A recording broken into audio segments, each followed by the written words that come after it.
So really make it just your own. Just add in your details. And as you can see here, you can begin painting it. And again, with colored pencils, crayons, paint. It's your choice. But if you don't have white paint at home, I just want to give you a quick little tip. This is a little plastic thing I have, but you can find a plastic lid. You can ask your mom and dad to borrow, or a paper plate. But what you can do is take the black. We're going to try to dilute black to look gray, different gray colors. So you just get plenty of there, and just bring your little paintbrush over with the drips onto that paper plate or whatever little piece of plastic you have, and you can make variations of how intense that color is going to be by how much black you add to it. So then, like as you can see here, I started painting this little guy, and this can be a little bit darker, but then you can use a little bit of a lighter diluted. Keep adding a lot more water to that little drip I did, and you can make that a lot lighter gray. You know, so the robot my sample robot that I made, I used, the dad was like more in the copper color family of, and this is more like steel, like steel gray colors. And like, again, you have fun with the varying the colors from lighter to darker. Go down here. Oh, we got puppies barking in the background outside, if you hear that.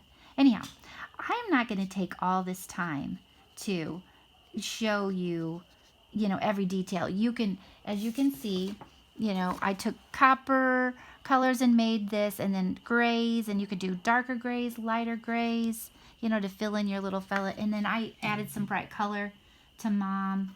You can get her dress going with, I always love the purples and the pinks, for Mom's dress.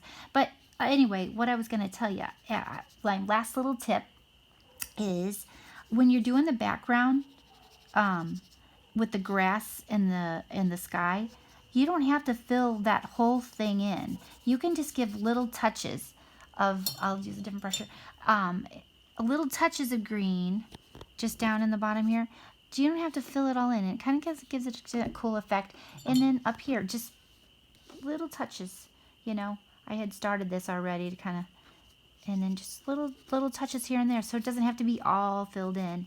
And of course, because I love this little robot family, I gotta paint their little hearts red to finish it off.